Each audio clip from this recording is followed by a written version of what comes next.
Hello everybody, कैसे हैं आप लोग? उम्मीद है अच्छे होंगे। चलिए शुरू करते हैं आज का नया लेक्चर 1890 के दशक का अफ्रीका। मैं आपके सामने विश्व इतिहास एक नए और मनोरंजक रूप में प्रस्तुत कर रहा हूं और इसी कड़ी में हम आगे बढ़ते हैं। 1890 के दशक के अफ्रीका में हम चलते हैं अफ्रीका, जहां पर अब कहीं ना कहीं यूरोपीय लोग जो थे वो अपना कब्जा जमाने की तो कोशिश कर रहे थे। कुछ ऐसी चीजें थी जो पीछे से कहीं ना कहीं कनेक्ट हो रही थी और दोनों को आपस में कड़ी के रूप में एक जोड़ रही थी, एक सीरीज बना रही थी। अब यूरोपीय जो देश थे, जैसा मैंने पिछले लेक्चर में आपको बताया कि वो इतने संपन्न हो चुके थे कि अब उन्हें नए चीजों को, नए मार्केटों को खोजने की जरूरत पड़ रही थी। अब वो ये चाहते थे कि हम नई जगहों पे अपना कब्जा जमाएं, नए सोर्सेस निकालें, नए रिसोर्सेज निकालें, नए मार्केट बनाएं और नए लोगों को अपने कब्जे में लें। इसी सीरीज में आज का लेक्चर है 1890 के दशक का अफ्रीका। इस समय यहाँ पर क्या हुआ था, यहाँ पर एक्चुअली जो हुआ था वो ये हुआ था कि यूरोपीय देश स्पेन, जर्मनी और ब्रिटेन, इटली, इन देशों ने आके यहाँ पर अपना आधिपत्य जमा लिया था और इसका कारण कहीं ना कहीं सिमिलर था। मैं बता दूं आपको, अमेरिका के कारण से मिलता जुलता था। वहां पर एक बीमारी थी चेचक, जिसने अपना पैर रखा था और उसने वहां तबाही मचा दी थी। उसी तरीके से यहाँ पर भी रेंडरपेस्ट नाम की बीमारी आई, जिसने कि जानवर जितने थे अफ्रीका में उनको नेस्तनाबूद कर दिया और यूरोप को ये फायदा मिल गया कि वो कैसे जल्दी से जल्दी अफ्रीका को अपने कब्जे में ले ले। यहाँ पे मैं आपको बताना चाहता हूँ कि कैसे दूसरे देश जो होते थे वो किसी भी देश पर अपना कब्जा जमा लेते थे, कैसे उनको वहां की परिस्थितियों के बारे में पता चल जाता था, कैसे वहां के लोगों के बारे में पता चल जाता था और कैसे वो ये जान पाते थे कि इनकी ये कमजोरियां हैं, इस पे हमें आक्रमण करना है, तभी हमें विजय हासिल होगी। यहाँ पर क्या हुआ था, यहाँ पर मध्य अफ्रीका में सर हेनरी मार्टिन स्टैनली, जैसा कि आप देख रहे हैं, एक पत्रकार थे और एक पत्रकार के साथ साथ एक खोजी भी थे। इन्हें न्यूयॉर्क हेराल्ड ने कई साल पहले अफ्रीका में यह कह के भेजा था कि लिविंगस्टन नामक मिशनरी जो अफ्रीका में चल रही है उसका आप पता लगाइए जाके, उसके लिए आप रिपोर्टिंग करिए जाके और उसमें क्या क्या हो रहा है वो हमको बताइए। एक्चुअली ये ऐसे लोग वहां पर भेजे जाते थे, खोजी टाइप के लोग भेजे जाते थे दूसरे देशों में। सहारा इनका कुछ और होता था, पर एक मेन मोटिव, इनका मेन मकसद जो होता था वो वहां की जगह के आसपास के लोगों के बारे में निकालना कि कैसे क्या करते हैं, कैसे रहते हैं और कैसी वहां की परिस्थितियां हैं, कैसे उस देश पर हम अपना कब्जा जमा सकते हैं। इन्हीं मंसूबों के कारण उन्हें वहां पे भेजा जाता था। 1890 के दशक में अफ्रीका की स्थिति ये हो गई थी कि वहां पर लोग केवल जमीन और अपने पशुपालन के व्यवसाय से अपना गुजारा भत्ता चलाने के लिए सक्षम थे। उन्हें किसी दूसरी चीज की जरूरत नहीं पड़ रही थी। बेसिकली वो वहां पर ये चाहते थे कि हम अपनी जमीनों से काम चला लेंगे अपना। और मैं ये भी बता दूं आपको कि वहां पर ऐसी कोई चीजें, वस्तुएं भी नहीं थी, इतनी लग्जूरियस कोई वस्तुएं नहीं थी कि वो अपने पैसे से उस वस्तुओं को खरीद सकते या ऐसा कोई चलन वहां पर मौजूद होता। मैं दिखा दूं आपको, यहाँ पर अफ्रीका में ऐसे उपभोक्ता सामान बहुत कम थे, ना के बराबर थे, जिन्हें कोई पैसे से खरीद सकता था।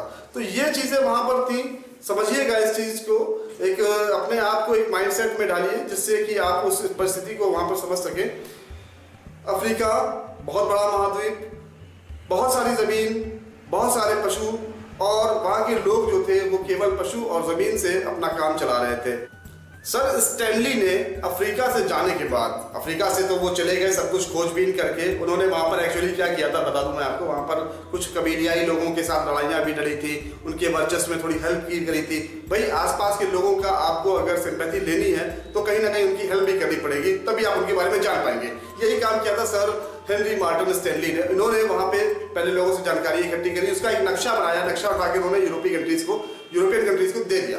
अब देने के बाद उनको एक रास्ता मिल गया, यूरोपियन कंट्रीज को एक रास्ता मिल गया अफ्रीका में लैंड करने का कि कैसे हम वहां पर प्रवेश करें और कैसे वहां पर अपना वर्चस्व स्थापित करें।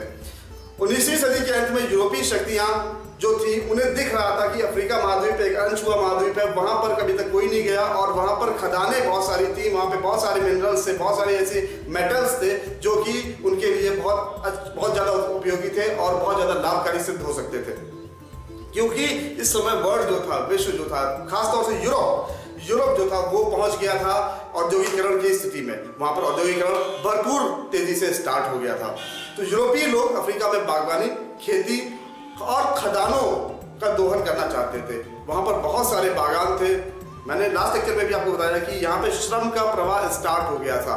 याद रखिएगा ये चीज़, श्रम का प्रवाह स्टार्ट हो गया था यूरोप में। बाहर से दूसरे देशों से खाना जाता था, भोजन जाने लगा था और श्रमिक भी जाने लगे थे वहाँ काम करने के लिए।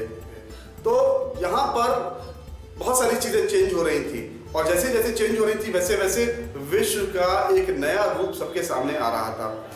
मजदूरों की भर्ती और उन्हें अपने पास रोके रखने के लिए मालिकों ने बहुत सारे उपाय किए। क्यों किए? क्योंकि वहाँ पर जो भी मजदूर थे वो ये कभी चाहते ही नहीं थे, वहाँ के लोग, अफ्रीका के लोग ये कभी चाहते ही नहीं थे कि हमें पैसा देके कहीं काम करना पड़े, बिकॉज उनके पास इतने सारे संसाधन पहले से थे, ऑलरेडी थे, कि उन्हें जरूरत ही नहीं थी। वो ये चाहते थे मैं जिसमें हूँ उसमें खुश हूँ। लेकिन चूंकि यूरोपीय लोगों को वहाँ पे कामगार मजदूरों की जरूरत थी और वो ये चाहते थे कि हमें यहाँ से मजदूर मिले, मजदूर के रूप में लोग मिले और हम यहाँ के नेचुरल रिसोर्सेज का भी दोहन कर सकें इजीली। तो वो दोहन करने के लिए वहाँ पर लोगों को बरगलाते थे, नहीं मानते थे तो उनके ऊपर अतिरिक्त कर लगाते थे, ऐसे टैक्सेस लगाते थे या ऐसी पॉलिसीज करते थे। उन्होंने बता दूं आपको एक उत्तराधिकार कानून भी बना दिया। उत्तराधिकार कानून से क्या हुआ?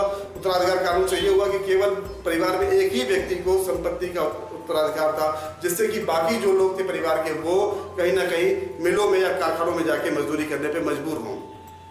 ये सारी चीज़ें, पॉलिसीज उस समय खेली जा रही थी अफ्रीका में। जो काम करने के लिए तैयार नहीं होता था उनके लिए उन्होंने बाड़े बना दिए थे, बड़े बड़े ऐसे जेलें टाइप की बना दी थी, उन पे उसको बंद कर देते थे, खाना नहीं देते थे, बहुत परेशान करते थे, जिससे कि वो मजबूर हों काम करने के लिए और उनके घूमने फिरने पर भी प्रतिबंध लगा दिया गया था। तो ये थी 1890 के दशक की स्थिति अफ्रीका में। यहाँ पे स्थिति बहुत ही कमज़ोर थी। अब अगले लेक्चर में मैं बताऊंगा एक नई चीज़ ऐसी सामने आई जिसने इन लोगों को और भी ज़्यादा मजबूर कर दिया और यूरोपीय यहाँ पर सशक्त हो गए थे अपना पैर जमाने के लिए अफ्रीका में। तो मिलते हैं नेक्स्ट लेक्चर में। See you then. Thanks for watching.